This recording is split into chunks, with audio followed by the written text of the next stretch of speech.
सो leaders, आप सभी का वार्म वेलकम है वंस अगेन। ये सेशन का नेक्स्ट सेगमेंट हमारा चलता है हेमोहेम से जुड़ी हुई कुछ ऐसी बारीकियां, कुछ ऐसी बातें जिनको लेकर कर हमारे मन में अगर शंका है, हमारे मन में कुछ भी ऐसी बात है जिस सवाल का जवाब हम ढूंढ रहे हैं और हमें अभी नहीं मिला या सही जवाब हमें नहीं मिला। सो जब तक हमें जवाब ना मिल जाए तब तक मन आशंकित रहता है और नए-नए तरीके आज़माता है उस सवाल का जवाब ढूँढने में। सो हेमोहिम से जुड़ा एक सवाल जो है आज के वक़्त काफ़ी लोग एक-दूसरे से पूछ रहे हैं। जब हम प्रोस्पेक्टिंग करते हैं या हेमोहिम की खूबियाँ किसी को बताते हैं, तो उस सवाल की वजह से एटॉमी डिस्ट्रीब्यूटर्स को कुछ कठिनाइयों का सामना करना पड़ रहा है। तो ऐसे ही एक सवाल के बारे में मैं ज़िक्र करूँगी, वो है हांगकांग में पब्लिश हुआ या हांगकांग की इंटरनेट सर्विसेज़ पर फ्लैश किया हुआ एक ऐसा वेब पेज जिसकी वजह से आप सभी को शायद कुछ दिक्कत आ रही है एटॉमी की गुणवत्ता के बारे में या एटॉमी से जुड़े उसके पॉजिटिव इम्पैक्ट्स को लेकर।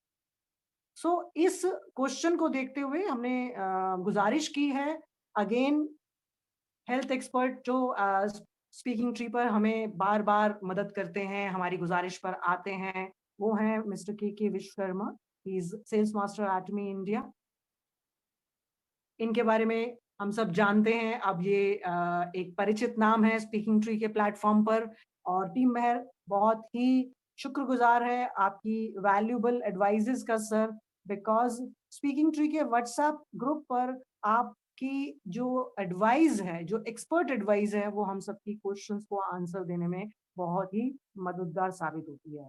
तो sir, over to you, please come, stage is yours, please guide us about that particular web page जो हमें परेशान कर रहा है। Okay, thank you so much ma'am, बहुत बहुत शुक्रिया। सबसे पहले आप सभी एटॉमियंस को कृष्ण कुमार विश्वकर्मा का नमस्कार। Happy birthday to you. आपका जन्मदिन आपको मुबारक हो, क्योंकि मैं अपना जन्मदिन रोज मनाता हूँ और मैं ऐसा मानता हूँ कि जब हम सो जाते हैं तो हमें पता नहीं होता कल का सूरज कैसा है। तो हम सभी का रोजाना जन्म होता है, सो अपना हर दिन अपने जन्मदिन की तरह मनाइए। तो थैंक यू सो मच, मुस्कुराइए। आप एटॉमी में हैं, बहुत अच्छे सिस्टम में। अब मैम का एक क्वेश्चन है, जो कि उन्होंने बोला है कि हांगकांग के वेबसाइट पे या एक वो है ब्लॉग है, उसके बारे में क्लैरिफिकेशन, राइट। और उससे पहले मैं स्पीकिंग ट्री के प्लेटफॉर्म और टीम मेहर और जो इस मीटिंग को कंडक्ट करते हैं, हमेशा इस प्लेटफॉर्म को बहुत शानदार रंगमंच को सजाते हैं। गीता तनेजा मैम, प्रतिभा मैम, सेल्स मास्टर बिष्ट साहब और जेके शर्मा जी, त्रिपाठी साहब और मेरे टीम के सभी सदस्य और इस प्लेटफॉर्म पे जितने लोग भी आते हैं, आप सब लोगों को बहुत-बहुत हार्दिक अभिनंदन आप सभी लोगों का। और किसी का अगर मैं नाम नहीं ले पा रहा हूँ, उसका हार्दिक अभिनंदन सबसे ज़्यादा, ठीक है? तो कभी कोई ऐसा ना सोचे कि एक पर्टिकुलर व्यक्ति या जब स्पीकर जब आता है, तो यार हमको भी तो जानते हैं, हमारा नाम क्यों नहीं लेते, कभी एप्रिशिएट इंडिविजुअली क्यों नहीं करते? तो जिसका नाम नहीं ले पाते, उसको सबसे ज़्यादा हार्दिक अभिनंदन। उसके प्रति हमारा अफेक्शन सबसे ज़्यादा है। तो thank you my immediate sponsor Rizwana समा मैम। अब हम चलते हैं उस क्वेश्चन पर। उस क्वेश्चन के 2 पार्ट हैं, राइट? आप सभी लोग ध्यान से सुनिएगा।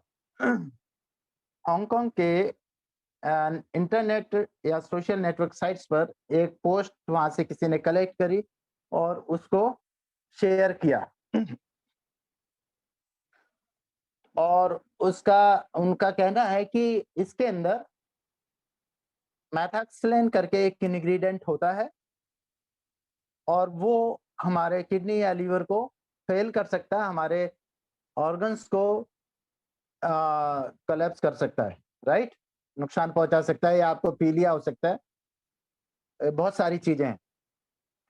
और तो इसके 2 पहलू हैं इस सवाल के, तो आप सभी लोग ध्यान से सुनिएगा। पहला, इस मेथॉक्सिलेन को इसके इंजेक्शन भी बनते हैं, मैं आसान से आसान भाषा में आपको समझाऊंगा। इसके इंजेक्शन भी बनते हैं, ये अदर फॉर्म में भी हमारे बॉडी को ट्रीट करने के लिए इस्तेमाल किया जाता है, ठीक है। तो मेथॉक्सेलन किस ट्रीटमेंट के लिए इस्तेमाल किया जाता है? ये सोराइसिस, स्किन डिजीज, किसी तरह के फंगल इन्फेक्शन और विटिलिगो, सफेद दाग वगैरह और बहुत सारे त्वचा संबंधी या कुछ मानसिक समस्याओं पर भी इस मेथॉक्सेलोन को यूज करते हैं। ये होता क्या है, ठीक है, दो तरीके से डराइव्ड होता है, एक केमिकली डराइव्ड होता है और एक नेचुरली डराइव्ड होता है, बायोकेमिकली डराइव्ड होता है। तो एंजिलिका गिगास के रूट्स में ये तत्व पाया जाता है। एंजिलिका गिगास एक हर्ब्स है जिसको, जिसके पत्ते, उसके टहनियाँ, उसके फूल को हमारे एटॉमी के बहुत सारे प्रोडक्ट में इस्तेमाल किया जाता है, लेकिन सिर्फ रूट्स के अंदर, उसकी जड़ों में एक तत्व पाया जाता है जिसको मेथॉक्सेलन बोलते हैं, ठीक है। अब आते हैं, वो बोलते हैं कि नुकसान करता है। पहली बात, ये पूरी तरीके से एक मेडिसिनल हर्ब्स है और ये सब्सटेंस भी एक नेचुरल इंग्रेडिएंट है जो कि ट्रीटमेंट के काम में आता है।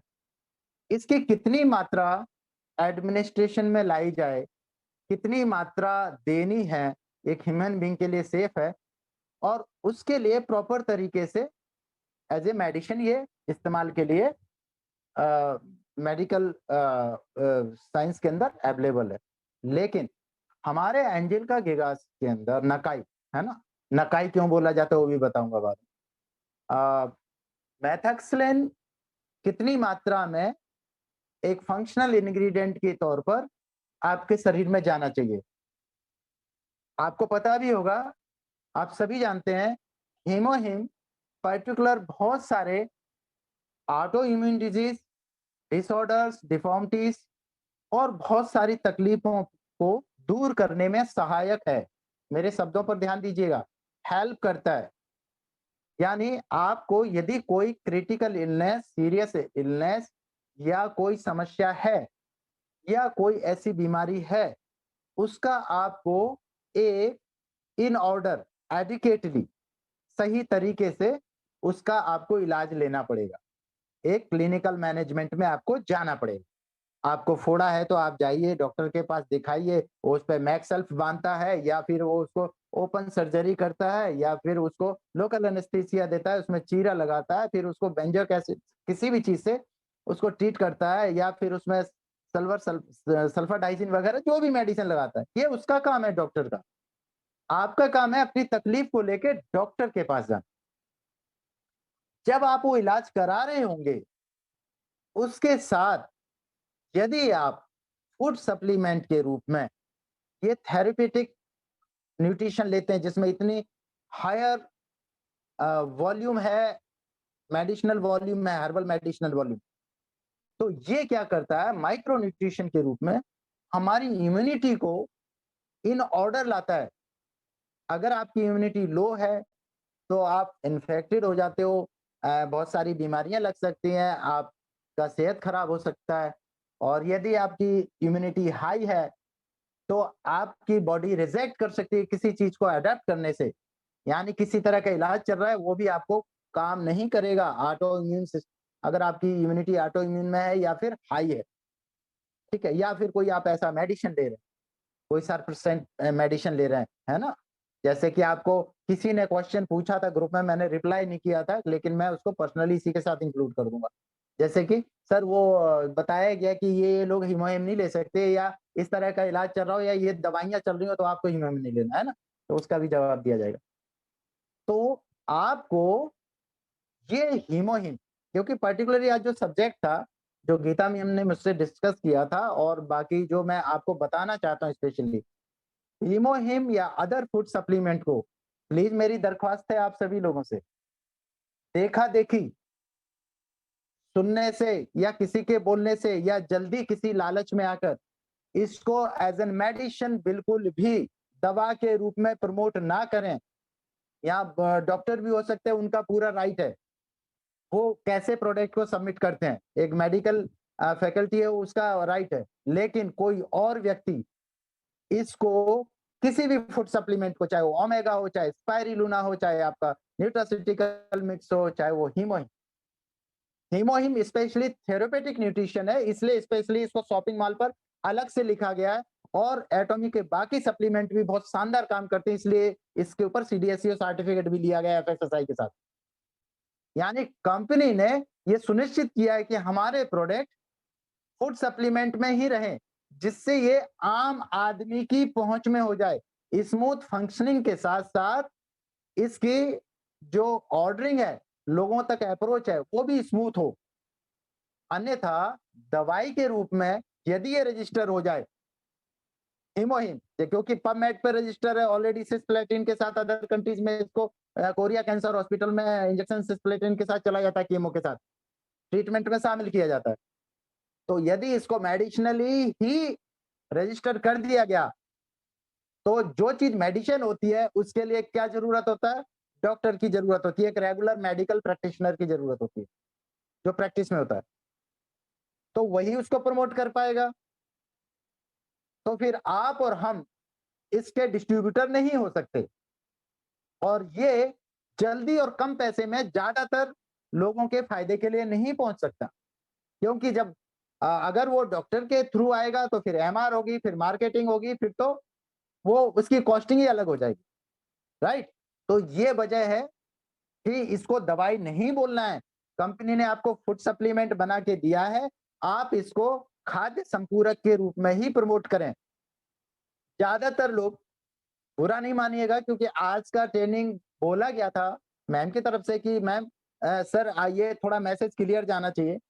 ज्यादातर जो हीमोहिम के बारे में क्वेश्चंस करते हैं, मैं आपको गारंटी कर सकता हूं कि उनमें से बहुत कम प्रतिशत लोग होंगे जो खुद से हीमोहिम को यूज करते हों।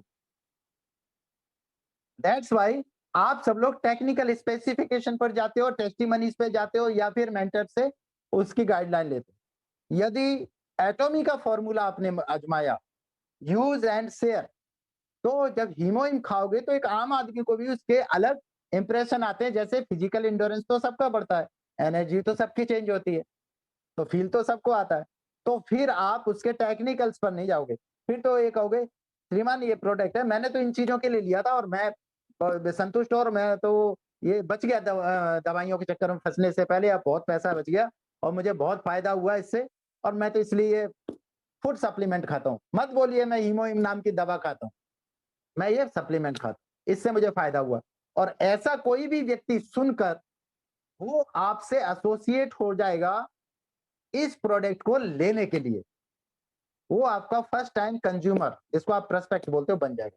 लेकिन आप क्या चाहते हैं कि हीमोहिम मुझे ना लेना पड़े, मैं कि कुछ नंबर ऑफ पेशेंट्स, जिनको बीमार लोग बोलते हैं, जो क्रिटिकल इलनेस में है, आप दुआ करते हो कि भगवान आपको बीमार लोग मिले, जबकि दुआ करनी चाहिए भगवान आपको हमेशा अच्छे लोग मिले। तो ऐसी दुआ मत करिए। तो आप बीमारों को तलाश रहे हो, या बीमारों का इलाज करने वाले डॉक्टर्स को तलाश रहे हो, जहां पर आपका लेवल ऑफ नॉलेज मैनेज नहीं होता। आप किसी भी तरीके से डॉक्टर से, क्योंकि आपका लेवल मेंटेन नहीं हो रहा है, आपका जो नॉलेज है वो टेक्निकली उतना साउंड नहीं है कि आप एक डॉक्टर को बात कर सको, तो आप कुछ गलतियां करोगे प्रमोट करने में। पहले तो लेवल मेंटेन नहीं होगा, तो उसके और आपके बीच में वो एक ऑरा क्रिएट नहीं होगा, इसलिए आप फिर हरास हो जाओगे, डिप्रेस हो जाओगे। तो ऐसा ना करें, इसको एक खाद्य संपूरक है, खाद्य संपूरक के रूप में प्रमोट करें। अब आ जाते हैं मेथॉक्सिलेन पे, जो उस पोस्ट के ऊपर कि वो उससे ऐसा होता है, ऐसा कुछ भी नहीं होता है। वो किसी का पर्सनल प्राइवेट ब्लॉग है, वो बिजनेस राइवलिटी हो सकती है, उसके कई कारण हो सकते हैं।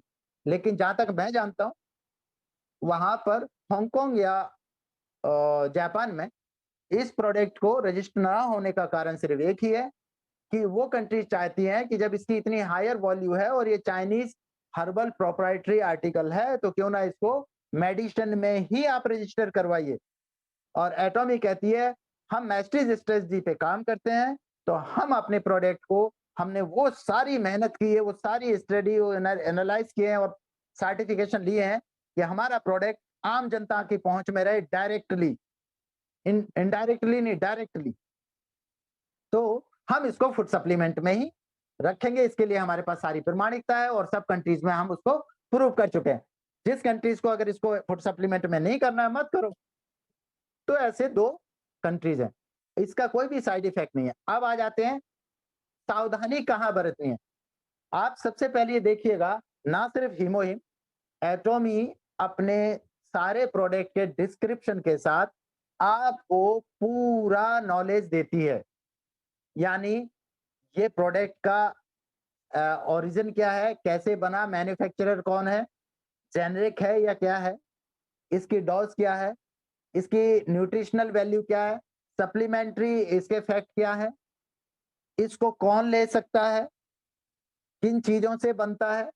और लास्ट में आप देखिएगा, जब प्रोडक्ट के लास्ट में जाते हो डिस्क्रिप्शन में, वार्निंग एंड कॉशंस, यानी सावधानियां और क्या बोलते हैं उसको, वार्निंग्स को, चेतावनी, प्रिकॉशंस चेतावनी, प्रिकॉशंस प्रिकॉशन, चेतावनी, वो वहां पर लिखा हुआ है। तो ज्यादातर प्रोडक्ट की प्रिकॉशंस और चेतावनियों में क्या लिखा है बताता हूं आपको, ध्यान से नोट करिएगा। पहला, प्रेगनेंसी या ब्रेस्ट फीडिंग, दूध पिलाने वाली माताएं या बच्चे को जन्म देने की तैयारी कर रहे हैं, कंसीव किया बच्चा, उन लोगों को ये नहीं देना है। हीमोहिम नहीं, कोई भी प्रोडक्ट नहीं देना है। ऐसा नहीं कि उनको नुकसान करेगा, बल्कि इसलिए कि आप गायनेकोलॉजिस्ट के पास भी जाते हो, कंसीव करते हो, तो आपकी बहू बेटियों को सिर्फ एफएसएफए वगैरह कुछ ऐसी मेडिसिन आयरन कैल्शियम की लिखते हैं, वो भी एक नियमित मात्रा में, बहुत कम मात्रा में, ठीक है। और बोलते हैं समय समय पे जांच कराइए। बुखार आने पर भी उनको दवाई नहीं दी जाती है, क्योंकि वो बच्चा उस टाइम में उसका ब्रेन, उसकी मेम्ब्रेन डेवलप हो रही होती है, फोटस डेवलप हो रहा होता है, एक हल्की सी चूक नुकसान कर सकती है। दूसरी चीज, आपको किसी भी तरह, जिस व्यक्ति को बीपी की प्रॉब्लम है, क्योंकि बीपी शूट कब होता है, जब आप किसी अंदरूनी तौर पर आप लापरवाही कर रहे हो, आपने प्रॉपर इलाज नहीं लिया और वो चीजें बढ़ गई। क्या बढ़ गई? कॉरन डिजीज, यानी आपका लीवर इन्फेक्टेड है या आपका किडनी आपको सपोर्ट नहीं कर रहा है, नेफ्रोसिस डायलेशन है, एफएसजीएस हो गया, या उसमें पथरी है, या गैल ब्लैडर आपका उसमें इन्फ्लेमेशन हो गया, उसमें पथरी होगी, सड़गनने लग गया, या पैंक्रियाज इरिटेट हो रहा है, या आपकी गट, लीकी गट सिंड्रोम है, हाथों में आपको पेप्टिक अल्सरेशन वगैरह जो भी कुछ हो रहा है। ये सारी जो छोटी छोटी तकलीफें जाने अनजाने सभी को रहती हैं, और हम दूसरी गलती करते हैं, विदाउट एनी प्रिस्क्रिप्शन, डॉक्टरी सलाह लिए बगैर कोई भी दवाई खाते हैं, नेट से ढूंढते हैं, किसी से सुनते हैं और खा लेते हैं, प्रॉपर मैनेजमेंट नहीं करते, और वो कल जाके एक बड़ी समस्या बनती है और आपका बीपी शूट होता है।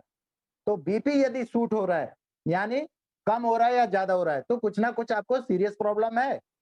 ऐसे वक्त कोई भी प्रोडक्ट ना दें, इसलिए नहीं कि हमारे प्रोडक्ट नुकसान करेंगे, बल्कि इसलिए, मैं एक एग्जांपल ऐसे देता हूं, मेरे परिवार में एक व्यक्ति मरने ही वाला था, सोचो, मुझे नहीं पता, मरने ही वाला था, मानकर चलिए, मैं अपने से उदाहरण देता हूं जिससे दूसरे को बुरा ना लगे।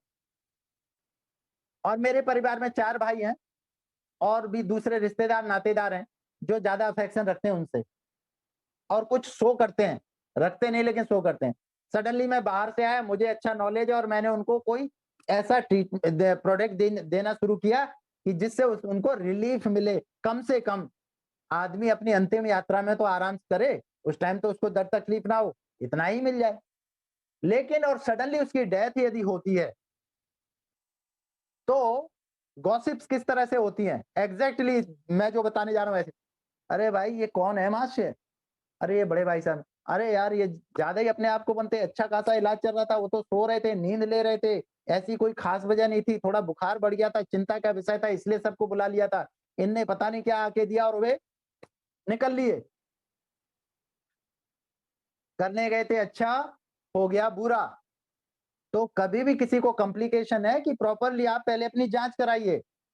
ज्यादातर सवाल ग्रुप में स्पीकिंग ट्री पर और अदर लोग क्या करते हैं, क्योंकि हीमोहिम उन्होंने खुद से यूज करना नहीं चाहते, क्योंकि हीमोहिम सबके लिए एक ऑर्डिनरी प्रोडक्ट है जो सबकी फिजिकल इंडोरेंस और इम्यूनिटी पे काम करेगा। तो खुद से तो इस्तेमाल किया नहीं, तो अनुभव तो है नहीं।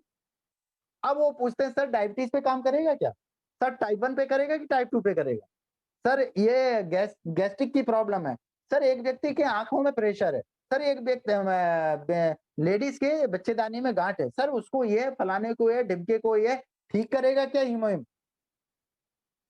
हीमोहिम के कहीं प्रोडक्ट डिस्क्रिप्शन में ऐसा लिखा है कि ये ऐसा करता है, या एटॉमी ने कहा है? ऐसा जो कीमो के इंजेक्शन लगते हैं ना, डॉक्टर जो है ऑन्कोलॉजिस्ट या अदर, वो भी नहीं बोलते कि ये जो दवाई दे रहा हूं ये कैंसर को ठीक करेगा। वो मैनेज करते हैं, प्रबंधन। यानी तो ये तो फूड सप्लीमेंट है भाई। तो आप ऐसा क्यों सोच के चल रहे हो और ऐसा क्यों प्रमोट कर रहे हो? क्योंकि आपके पास एक अनऑर्गेनाइज्ड एजुकेशन है, जैसे प्रतिभा मैम ने कहा था, अनऑर्गेनाइज्ड एजुकेशन। यानी आप कहीं भी यूट्यूब से कहीं से भी आप एटॉमी के द्वारा जो एजुकेशन दी जा रही है उसको फॉलो नहीं कर रहे हैं, बल्कि आप अनएथिकली अनऑर्गेनाइज तरीके से एजुकेशन गेन कर रहे हो। और जब ऐसी चीजें आप प्रमोट करोगे तो किसी ना किसी दिन आपको भी उसकी हानि पहुंच सकती है और कंपनी के प्रेस्टीज पे भी इशू लग सकता है।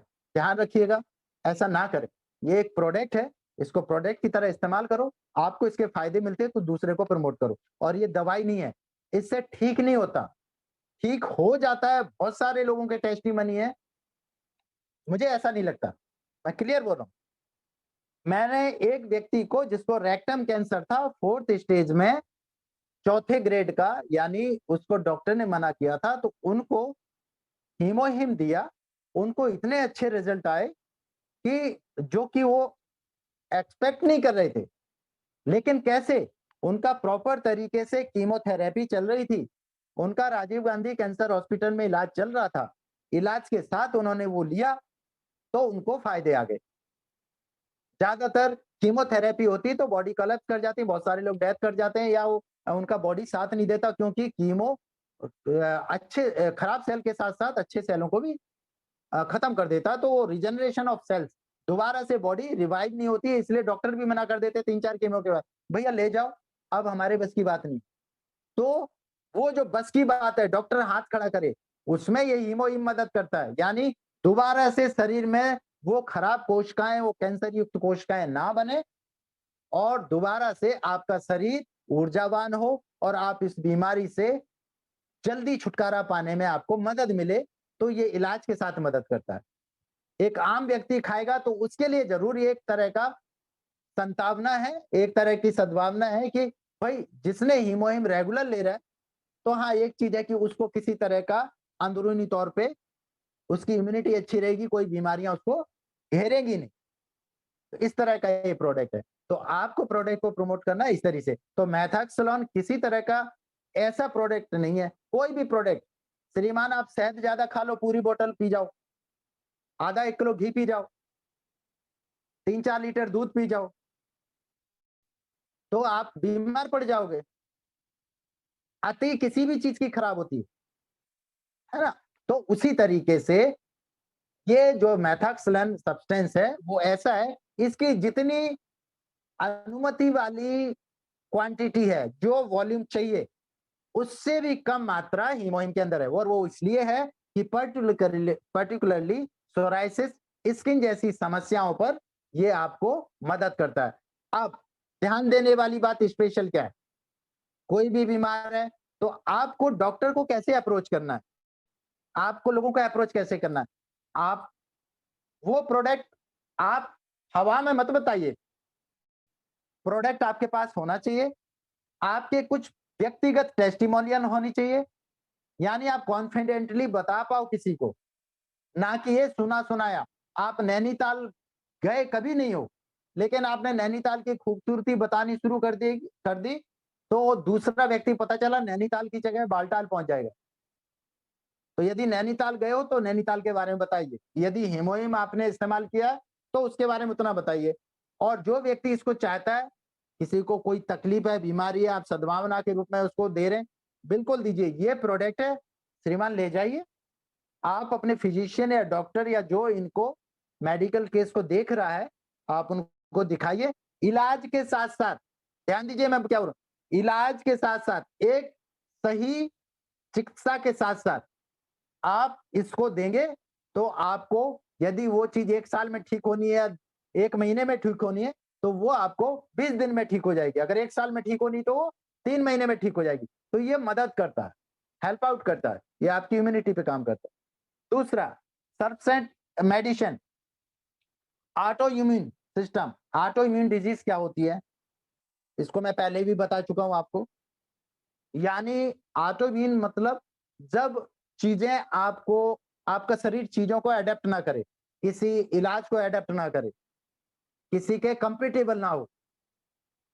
कहते हैं ये कुछ खाते तो लगता ही नहीं है इनको, इनको कोई दवा दारू काम ही नहीं कर रही, तो ऑटो इम्यून इम्यूनिटी हो जाती है। ऑटो इम्यून सिस्टम ऐसे होता है। तो ऑटो इम्यून में ज्यादातर कुछ रेमनेटोलॉजी की, कुछ स्किन डिजीज, कुछ अर्थराइटिस से संबंधित कुछ ऐसी बीमारियां उसमें होती हैं। इनके लिए जो दवाइयां चलती हैं, या फिर जब आप किसी सर्जिकल प्रोसेस में हो, ठीक है ना, या आपको जैसे किसी को लीवर ट्रांसप्लांट होना है, किसी को किडनी ट्रांसप्लांट होना है, तब सर्फसेंट मेडिसिन इस्तेमाल की जाती है, जिससे बाहर से जो अंग लगाया जा रहा है वो आपका शरीर उसको खिलाफ ना जाए, उसको अडेप्ट कर ले, उसको गोद ले ले, मतलब संभाल, हाँ भाई ठीक है लगा दो। ऐसा नहीं कि वो लीवर तो लगाया जा रहा है दूसरा, लेकिन लीवर सपोर्ट ही नहीं कर रहा।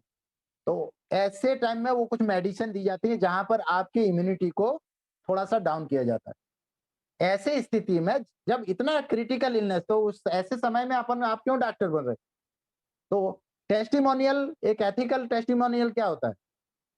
वो व्यक्ति प्रॉपर तरीके से इलाज ले रहा हो और उसको सही तरीके से क्या उसको फायदा हुआ हीमोहिम लेने से या दूसरा प्रोडक्ट लेने से, वही फैक्टफुल तरीके से बताएं कि मैं ये इलाज ले रहा था और इस इलाज को लेते हुए इतने दिन हो गए, लेकिन जब से मैंने हीमोहिम या अदर प्रोडक्ट या ओमेगा या कुछ और प्रोडक्ट लिया, तो मेरे अंदर ये इंप्रूवमेंट्स आए, और जो कि रिमार्केबल थे, क्योंकि इतने दिनों के इलाज के बाद उतने जल्दी नहीं आ रहा था, लेकिन अब मुझे ऐसा लग रहा है कि मुझे ये आए हैं चेंजेस और मैं ठीक हो जाऊंगा या ठीक हो गया हूं। तो इस तरह की टेस्टिमोनी में ये नहीं अतिशयोक्ति में, है ना, कि मैं खा रहा था और मेरी वाइफ ने खा लिया, तो मेरी वाइफ की निकल आई मूछें और मेरा भतीजा उनको मौसी से मौसा बोलने लग गया। इस तरह की टेस्टिमनी मत बताइए, ये अनएथिकल प्रैक्टिस है। आपके बिजनेस को, आपके व्यक्तित्व को, आपके कंपनी के इमेज को, आपके प्रोडक्ट के बिलीफ सिस्टम को खत्म करता है, यकीन को तोड़ता है। ठीक है, तो इसमें ऐसा कोई भी चीज नहीं है। यदि ऐसा होता, अब बता देते हैं, क्योंकि इस तरह के बहुत सारे प्लांट होते हैं, जैसे एंजल का गिगास है, जैपोनिया ऑप्शनल है। उसी तरह से अपने इंडिया में एक पाया जाता है साइप्रस रोनेटेडस, ठीक है, जिसको बॉटनिकल में नागरमोथा बोलते हैं। ये सब मेज प्लांट होते हैं, मतलब ऐसी घासें जो ट्रॉपिकल एरिया में और पानी के जमे क्षेत्र में या नदी तालाब के किनारे पाई जाती। तो मेज प्लांट्स कौन से होते हैं? जिनकी जड़ों में कुछ नट्स तरह के, शकरकंदी टाइप के, किसी में बड़े किसी में छोटी गांठें जैसी, इस तरह के वो चीजें लगती हैं। तो इन चीजों में ऐसी बहुत सारी न्यूट्रिशन वैल्यू पाई जाती है, राइट? तो उसी तरीके से ये है। तो ये बहुत सारी चीजों में इस्तेमाल होता है, प्रॉपर क्लिनिकल मैनेजमेंट में होता है, ठीक है। तो कोई भी आपको लिख के, और खास करके पोस्ट डालते टाइम जब तक उसकी प्रॉपर जानकारी ना हो, तब तक आप उसके बारे में ध्यान देने की जरूरत नहीं है। आपके पास सबसे अच्छा आपका प्रोडक्ट एक्सपर्टीज एटोमिन है, नसरा मैम है, कस्टमर केयर बहुत शानदार है, पूरी डिटेल दी हुई है, आपके स्माइल ऑफिसर्स हैं, आपके लाइन ऑफ स्पॉन्सर बहुत अच्छे हैं, बहुत सारे। मैं तो एक होता है नेचर में rule of rigidity, rule of colours, rule of matters, तो उसी कहते हैं संगत का असर। मैं तो खुशकिस्मत हूं कि मैं इतने अच्छे प्लेटफॉर्म स्पीकिंग ट्री के साथ जुड़ने के बाद बहुत कुछ जीवन में जो आज तक नहीं सीखा था, सीखने को मिल रहा है। इतने अच्छे प्रतिभा मैम ने तो फ्रीक्वेंसी ही सेट कर दी। तो ये तो था प्रोडक्ट के बारे में जानकारी। तो अगला मेरा सब्जेक्ट नहीं है तो मैं उस पर नहीं बोलूंगा, लेकिन फ्रीक्वेंसी सेट होनी चाहिए आपकी। अगर फ्रीक्वेंसी सेट होगी तभी आपके रेडियो में गाना बजेगा। अगर आप सही फ्रीक्वेंसी पे काम नहीं करेंगे तो गाना नहीं बजेगा, खरखर की आवाज आएगी। सही तरीके से एथिकली वर्क करिए। बहुत शानदार सिस्टम है। Thank you so much. और सभी वक्ताओं को और होस्ट को, पूरे प्लेटफॉर्म को, जितने भी लीडर्स हैं, सभी को बहुत बहुत नमस्कार। अब यदि और किसी का कोई क्वेश्चन है, मेरे ख्याल से इतना क्लैरिफिकेशन उसके लिए काफी है। आप उसको बेहिचक प्रोडक्ट को इस्तेमाल करो एक न्यूट्रिशनल वैल्यू के साथ में, और उससे बहुत ज्यादा जो फायदे जो आपने सोचे भी नहीं होंगे उससे ज्यादा फायदे मिलेंगे, लेकिन उनको एथिकली प्रमोट करो। Thank you so much. Thank you so much sir, बहुत ही valuable session. Again part 1 amazing, part 2 amazing. आज का सेशन मेरे अकॉर्डिंग आप सबके इस बिजनेस में 4 चांद लगाएगा, because as I said, learning will take you towards earning. Continuous learning, continuous earning.